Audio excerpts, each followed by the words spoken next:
It's the show where Hawaii's newsmakers come to talk and to take your questions live. From the nation's capital to Honolulu Hale, from the state legislature to the fifth floor.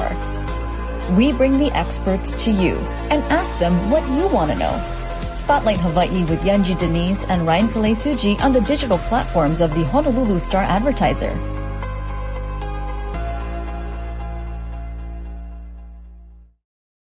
Good morning. Thanks so much for joining us here on this Wednesday. I'm Yunji Denise, joined by Ryan Kalesuji. And Ryan, I was reflecting about our guest today. We started this show just over 3 years ago, and the person that we have today was someone that was actually, we had on basically every week for the first few months. Yeah, a regular guest and a prominent figure, of course, during the COVID-19 pandemic. Joins us this morning. We want to welcome in former Mayor Kirk Caldwell. Good morning, Mayor. Thanks so much for joining us this morning. Good morning, Ryan, and good morning, Yunji. It's great to be here with you folks after about 3 years. I did see Ryan in person when he opened his lei stand, but Yunji, we got to see each other at some point. But it's really good to be with you, talking story like we did in the past. Yeah, and we wanted to bring you on the show just because, of course, to catch up, to see what you've been doing since you've left office. Yes. But one of the things that we know that you have been involved in is documenting your time leading the city and county of Honolulu during the COVID-19 pandemic in the form of a book. Can you tell us more about this book that you have created and really the motivation to do something like this? This book was put together and written by both me and Georgette Deemer, who was our deputy managing director when I was mayor and someone I've known since I served in the House. We wanted to do a book where we wrote the history of the pandemic and also lessons learned so we can do a better job next time. And when we discussed the book with some of our kitchen cabinet, they said, "Are you crazy, folks? No one wants to read a book about the pandemic. They want to forget about it." It's kind of like saying, let's write a book about the Great Depression right after we come out of it. And we said, we understand that, and we hope that people will buy and read the book. And by the way, the proceeds for the book go to the John A. Burns School of Medicine. But we thought, one, there should be a history of something that was so significant that impacted our community in ways not felt since the Spanish flu 100 years earlier, and also our country and the entire globe. And the second thing is, when I was mayor and as the pandemic was approaching, I asked our guys, get me everything on the Spanish flu of 1918 related to the city and county of Honolulu. And there was zero stuff available. So they did give me this binder that talked about continuity of the city government if a pandemic hits, keeping the sewer working and picking up garbage and things like that, but nothing about protecting the people. And so I thought, in the future, and I do believe there will be more pandemics because of our extremely warming climate, that leaders in our community need a history and need a recommendation at the end of the book about what to do to be better next time. And the book at the end does have a bunch of recommendations, not only just ours, but working with a group of medical professionals and others, we came up with a roadmap for future use. Well, the book is called Our Beaches Were Empty, Our Hospitals Were Full. Ryan and I have both taken a look at it. And what's interesting, we just want to share a little bit about the format with our viewers this morning. It really reads like just hanging out, talking story. But the people that you're hanging out and talking story with are, Chris Benjamin of Alexander and Baldwin, Libby Char. You have Dr. Tim Cottrell from Iolani School, John DeFries, of course, Peter Ho, and the governor, the then governor, David Ige. Just a laundry list. Basically, Ryan, it's our guest list for the first year of Spotlight Hawaii. But what's really interesting is that you weave all these interviews together. So it actually feels like not only are they talking to you, but they're kind of talking to each other. Tell us a little bit about the process of writing this book and how you were able to get those leaders to sit down and kind of create that seamless flow. Yeah. Well, one, Yunji, I think we're really lucky. And I'm really grateful for all the leaders who agreed to be interviewed. And what I did is right after my term ended, we wanted to write the book. So I called folks and said, could we come in and interview you and talk story about the pandemic? We will record it, transcribe it, and give it back to you to make sure you're comfortable with what you said and make sure we got it right. And so we did that. It took longer than what we thought it would take. But we finally got all the transcripts together and reviewed by them. And then we started to cut and paste, kind of telling the story in a linear fashion. And I have to say, the idea came from the book Hiroshima, which was written in the 1960s by a guy named John Hershey, which really, it interviewed folks in Hiroshima prior to the dropping of the atomic bomb, the time of the dropping of the bomb, and then the after effects. And it's a really dramatic story that's presented. And we thought we'd follow that same format. So it's not my voice or Georgette's voice that you hear.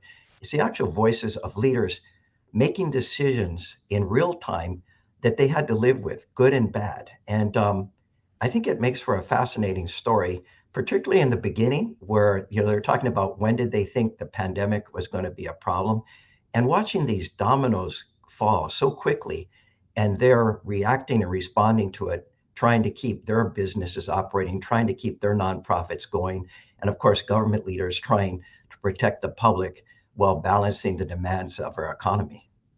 Yeah, I thought one of the more interesting things is hearing firsthand from some of these individuals. There's reports where Peter Ingram of Hawaiian Airlines was mentioning how they were making more money off of cargo and what was happening under the plane than actual people in the plane, because their service during that time was really transporting medical services and goods between the islands and to the mainland. And really their bread and butter of transporting people was not what they were making money off of.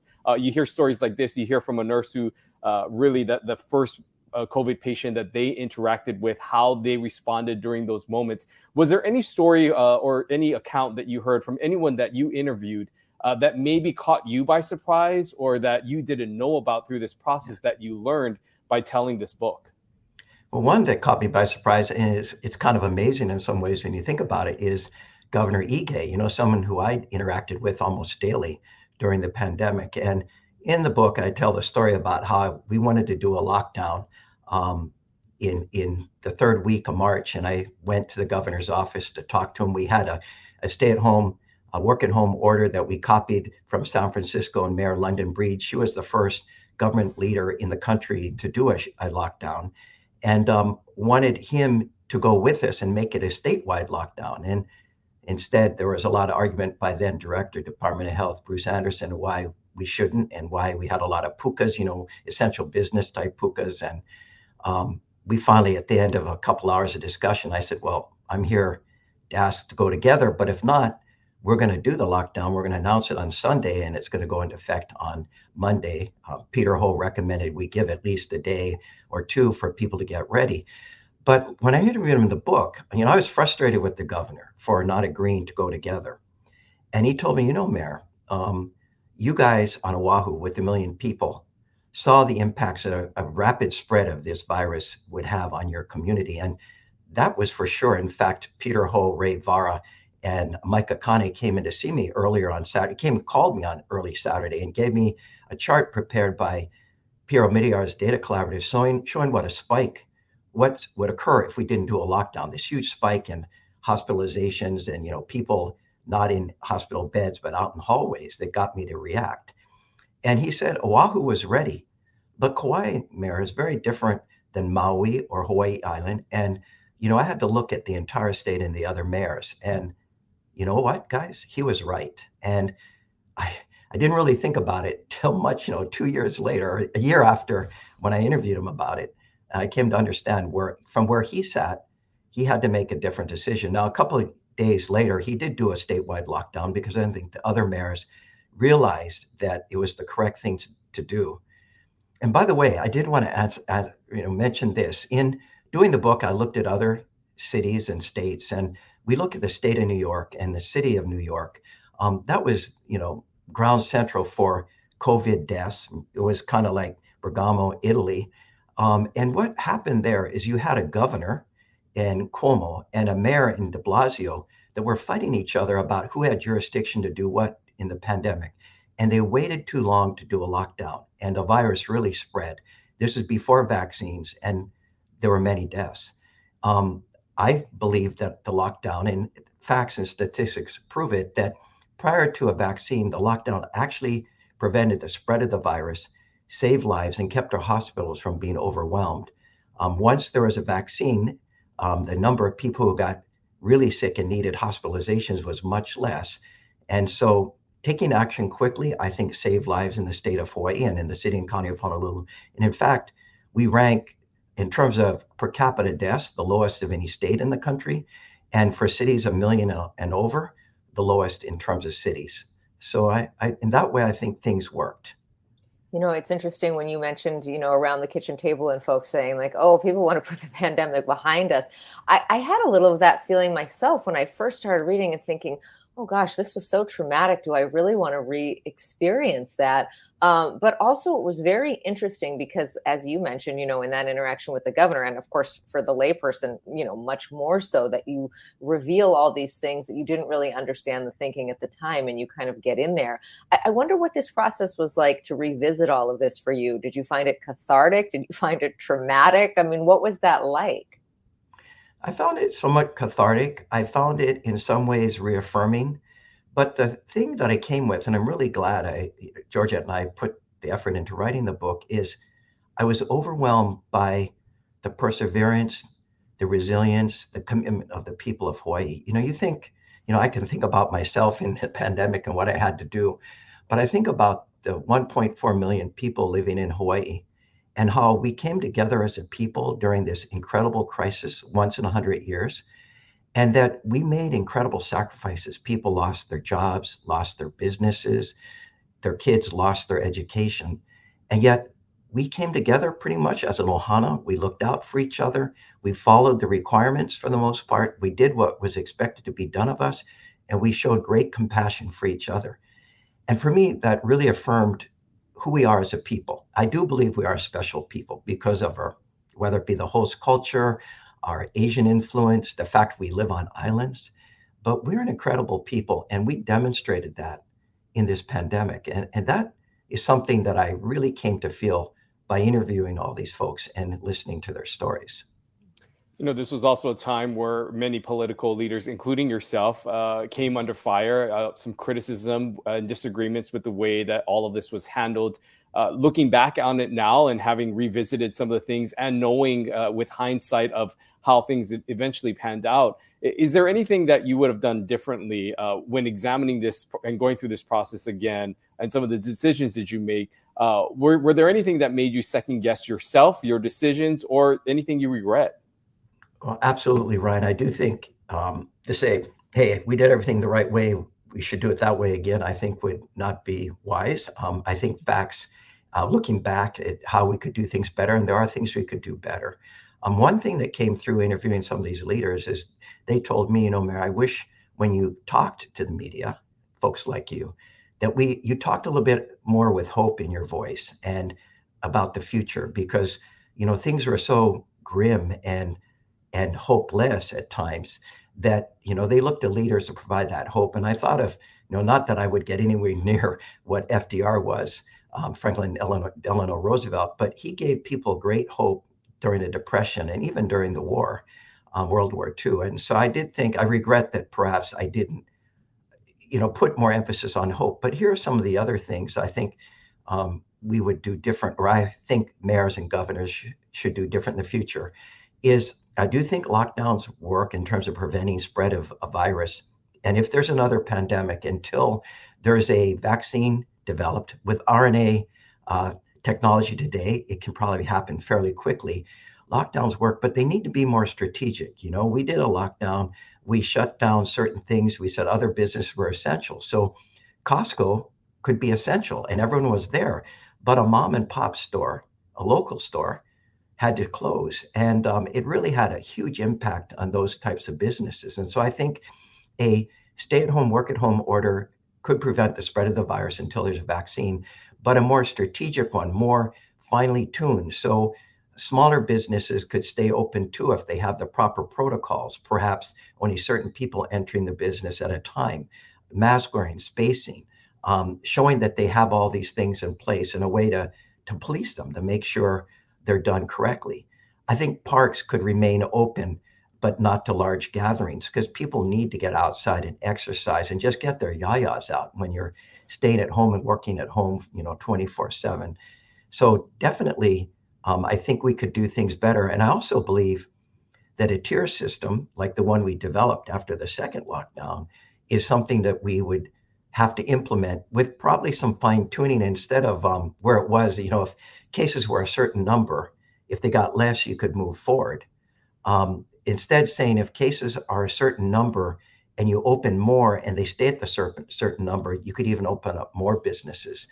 But a tier system in terms of just political leaders making decisions every 2 to 3 weeks about what opens next has people understanding that if they exhibit certain behaviors and the results are the fewer cases, that more businesses and more activities can be allowed. And that helps everyone understand what they need to do. And the communication is clear. You mentioned up top that when this all started happening, you asked for historical records. What do you hope, what kind of a difference do you think this would have made for you if someone 100 years ago had written a similar book? I think it'd make a tremendous difference. We'd have some guidance. And by the way, I think it not only applied to me, I think mayors and governors around the country asked for records. And my guess is I haven't talked to them, but there's a couple great books on the Spanish flu. One is called The Flu. It's a great book. I recommend it. It's in paperback now. You could read it on a flight from Honolulu to San Francisco. But there's not specifics on state by state or city by city and what actions are needed. And so I think this will truly help. The other thing I say in the book, or that we say in the book, is, we developed this, not that I got a big muscle, but this COVID muscle that I hope we keep in place because it's going to be needed again. And we got to recognize, by the way, this is one thing that needs to be done differently, is the Department of Health cannot lead a COVID or a pandemic response. They're not designed for that kind of quick reaction. The country's Department of Health, the CDC, could not lead very well. Our State Department of Health, Libby Char did a fantastic job when she came on board, but that was after the initial crisis. But the point I'm making is that departments of health are designed in a certain way. It needs to be emergency management, the state emergency management, the county emergency management that leads the response, with Department of Health recommending, advising on what kind of actions need to be taken. And that's something in the book that's right front and central, and that if there's another, and I believe there will be another pandemic, both the governor and the mayors need to look at HIEMA and the county emergency departments to take the lead in responding to a pandemic. I have to ask you on a personal level, you actually left office in the middle of this, towards the tail end, as vaccines were becoming more available and people were getting those second booster shots, but things were also still in flux, and we saw still surges of different types of variants up until that time where you left office. For you, as someone who was living and breathing COVID for about a year and a half, close to 2 years before leaving office, was that difficult for you to remove yourself and then Mayor Blangiardi ultimately coming in and setting forth his plan for how he would manage the city? But I'm just wondering from you, on a personal level, as someone who was so ingrained in day-to-day, this consuming your life, all of a sudden having to step away and someone else kind of taking the reins of how they wanted to respond to this. What was that experience like for you in that transition out of your role as mayor? That's a Ryan, brilliant question. It was difficult. It was difficult. I was going a million miles an hour, and on January 2nd, it was me and my executive assistant, Melissa Miranda Johnson, just us in the office. Everyone else had left on the mayor, managing director side. And, we, at noon, because I was mayor till noon, we walked out of the office, closed the door, and went home. There was no goodbyes. There was no gathering of the cabinet or others to talk about, what we did, what we accomplished, what we didn't accomplish. And it went from a million miles an hour to zero, from emails and texts in the hundreds every day, more than you could respond to very few. And I'm sure other mayors and governors experience that same thing when they leave office. But because it was still a pandemic and it was a crisis, I think it was more dramatic. And of course, watching a new person come in and maybe do certain things differently. But, I told myself it's Mayor Blangiardi's time, and he's going to do certain things that are different than what I did. And, that's understandable. And I think he did a good job of bringing us out of the pandemic and, trying to return us to some state of normalcy. But it did remind me, Ryan, also, last week or about a week and a half ago now, we had the opening of rail. I put so much effort into rail, both when I was in the House of Representatives, putting in the reso to start the debate again about how we build rail, to working on the excise tax, to being the managing director and working with Mayor Hanneman to get the project started, and then coming back as the mayor and going to the legislature twice for money, which was not a pleasant ordeal, and I really got pounded on it. But to not be there when it opened up, I was like, man, I wish I could have been there to celebrate. But what was reaffirming is, despite all the hits I took, staying the course, running as the rail candidate 3 times, and both times that I won by winning just a little bit over the anti-rail candidate, and I thought it was worth it. It was absolutely worth it to get a project done that is going to serve not just today's folks on Oahu, but future generations to come. And the same with the pandemic. So, as I stepped away, I went home to Manoa, and I was doing a lot of yard work, trimming trees and that kind of thing. I was by myself. I reflect on it and say, it was worth it.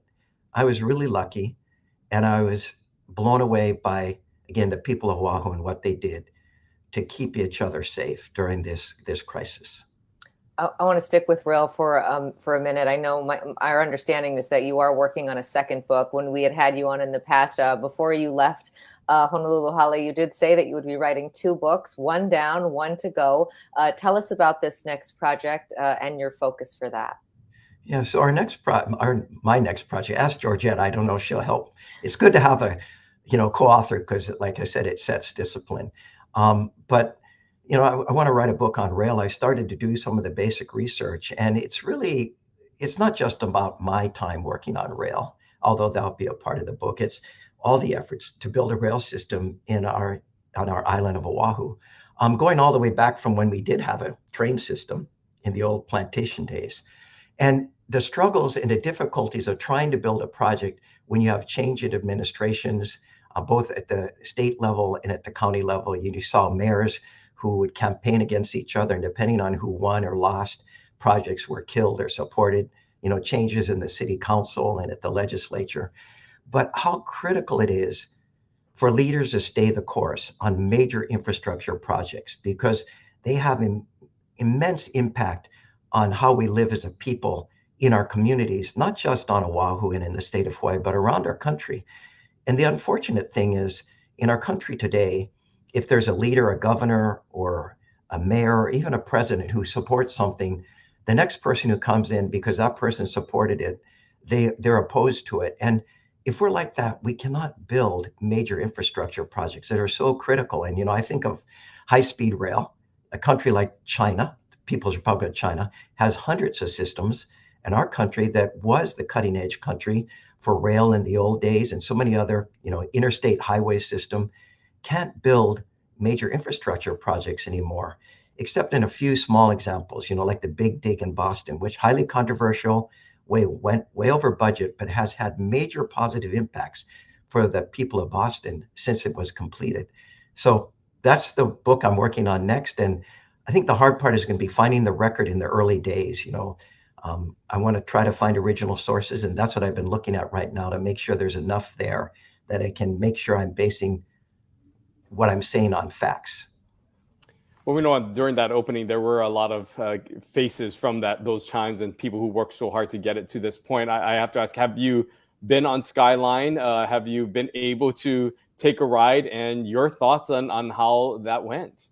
Yeah, well, I did take the ride back from the lava station down to the Croc stop, I call it. I can't remember the Hawaiian name, and back to the lava station. And I've been on the train when I was mayor, but not moving. And so, it's like an incredible system. We are the first driverless train system in the country.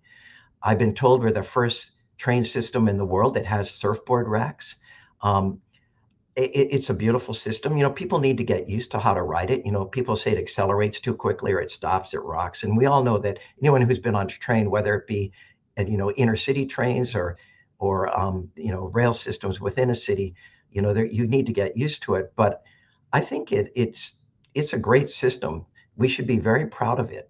And I do believe that, ridership was actually higher than what was said. And I did concern me when I thought we're going to do an interim opening when I was mayor, that ridership would not be what people thought, because it doesn't go to where we really need it to go, which is in the last 4 miles, by the way, is about where the most of the ridership comes. And while we're stopping at City Center and Kaka'ako, we really need to get to Ala Moana because it's a major transit site. That's where the ridership really kicks in. But I believe we'll get there. Can I share one other thing with you? Yes, please. Yeah, when I was there, I ran into Jennifer Goto Sabas, who was Dananoi's chief of staff for many years until he passed away.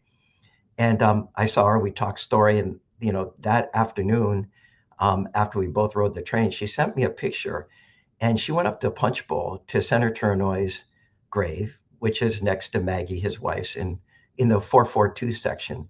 And she put a holo card on top of, in the front, in the grass. And it was a simple statement, but said everything about, the complex issues of building a rail system, his fighting for it for 50 years, working with, whether they be from the same party or a different party, getting the support for rail. And that picture spoke volumes in terms of the story of rail in the city and county of Honolulu. Thank you for sharing that. That's a wonderful anecdote. I want to bring us back to the book. There's a line here at the end that caught my attention, and it was about the author's line. It gives your full bio, and the last line about you says, he continues to pursue his love for public service. So we got to ask, does your love for public service extend to another race perhaps in the future? I will never say never, and it's possible. But I believe I'm pursuing public service in other ways. I've taught classes. In fact, this Friday, I'm doing a leadership class for the Hawaii State Bar Association and their young lawyers, a fellows program they have established on civil discourse. I'm going to use Red Hill as an example, put together a great panel. I'm helping raise money for Twinkle Borges' efforts to build Hale in the property that she bought, and working with a group of people to do that. And I think those are versions of public service. And I also helped a group of young people running for election, both at the state level and county level, and helped them in their campaigns and supported some of through their fundraising efforts. And I thought that was a form of public service. Young leaders who I believe are going to change our community, ones who are willing to make tough decisions and stand up for things that are important, and not just be political in every decision they make. And so, I may, I'll consider it, but we'll have to see how things transpire. I've got a lot of energy, as you can tell. I'm 70, but I don't want to retire. I'm not ready for that. And I look at a guy like, Joe Biden. Here he is in Vilnius, working with NATO. The guy, he's amazing, and he's 80 years old, and he's going strong.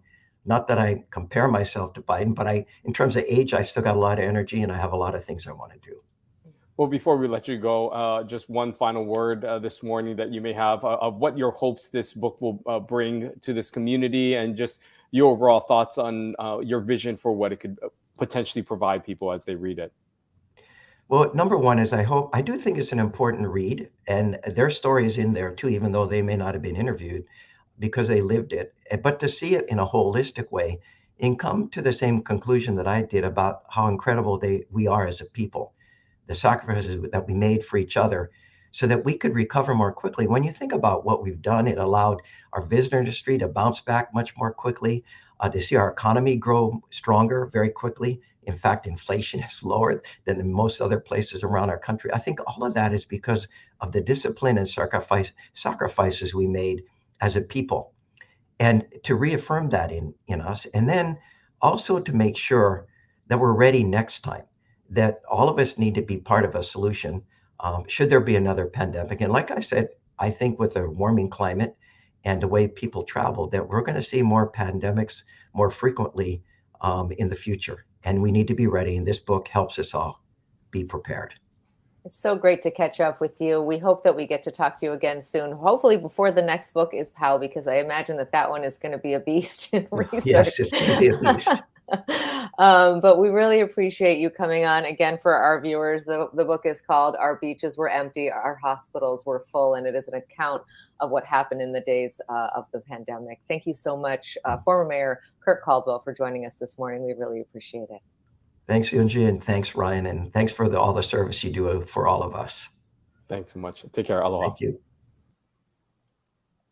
Really interesting and great to catch up with him. And, we really encourage you to take a look at this book because, as he was saying, we all lived through this. So what's so interesting is that this is a book where we know the beginning and we know the end, but all of the decisions that were made throughout that for a lot of us felt like, why are people behaving in the way they're behaving? Why are leaders, making the decisions they're making? This book really uncovers their thought process and how they were interacting with each other, the pushes and pulls that were happening at every level, whether it's public sector, private sector. It's just very interesting to see. And then hopefully a roadmap for down the line, if and when another pandemic does strike. Yeah, and interesting to note, you get to hear some of the thought process as he discussed some of the things that surprised him and that maybe he didn't know about with regards to decision makings that were coming from the state capitol. He briefly spoke about the conversation in the early days that he had with Governor Ige about when to have that stay-at-home, work-at-home, complete lockdown, and his advocacy for that for the city and county of Honolulu, but also the pushback that maybe the governor was pushing on their end. So it gives you a glimpse into what these leaders were doing with. And as you remember, things were changing not only by the day, but by the hour at times in those first few days. And so a lot of decisions had to be made, but a lot of things also changed very quickly. You also heard from him one of the things that he had hoped that maybe he had would have done a little better is provide a little more hope in some of these public briefings. And we know at times there were briefings every single day with updates and new information that was coming available. But you heard from the former mayor there saying that maybe he would have done things to provide a little more inspiration and hope, especially during a time when there was a lot of uncertainty. But again, this was a time where leaders were having to make decisions without a playbook, without any guidance. And the former mayor hoping that this book will serve for that for future leaders. Yeah, and I really loved your question about just the pace, of being in the middle of the pandemic, because you're right. When he left Honolulu Hale, we were still really in the thick of everything. The vaccines just starting to come online, and I don't think it had actually come out yet when he was in office. So, the boosters coming out and just all of that, coming together at that time. And he says, going from hundreds of emails and texts and phone calls, and then not getting to have that sort of celebration and that departure and that goodbye that you traditionally have when you leave an office like that, just going down, ramping down to zero, and really having some time in Manoa as he's doing all that yard work to reflect on what had happened. And you hear a lot of confidence and a lot of pride in our community. You heard that again and again. He praised the community for all of the sacrifices that we all made to get through that time and to get us to this point. And then interesting to Ryan to hear about his next project, taking on the history of the rail project and looking ahead to where it's going. Yeah, and his role, obviously, as someone who has been an advocate for this project ever since his time as a state lawmaker in the House of Representatives, and also serving as managing director under then Mayor Mufi Hanneman, but then also taking the helm as mayor and really pushing this through, going to the legislature, asking for money. He has a tremendous amount of history and stock into the rail project and where it is going and where it has come. So it'll be interesting to see how he puts that together. But always great to hear from the former mayor as he kind of, sees his next chapter of this life. And who knows, public service may not be out of the, or I should say elected office may not be out of the question for him. We'll just have to wait and see. I wouldn't be surprised, though, if we see his name popping up maybe in a few more conversations as people talk about potentially open seats in the upcoming elections in the years to come. On Friday, we're going to be switching gears and talking about a project specifically with the Kauhales that are popping up right here in town. Yeah, very interesting what's happened across the street from the Queens Medical Center. You see about a dozen structures there all put together. That medical respite center is, put together by the state, but then run by the people over at Project Vision. So we have the executive director of Project Vision joining us, along with James Koshiba, who is the state director on homelessness, to talk about how this came together, how it's working. We've heard now there is a waiting list actually to get into that facility. So there is tremendous need. Mr. Koshiba has been on here before and said that they hope to have more actual medical respite hale because there is such an overflow. So where could that be? And then, of course, there are plans for something at Middle Street as well. So we'll talk about the Kauhale projects and how this one is operating day to day, who's going, who's coming, how long they get to stay, all of that. We know we have a lot of questions. We're sure that you do too. So join us right back here, 10:30 on Friday for another episode of Spotlight Hawaii. We'll see you then. Aloha.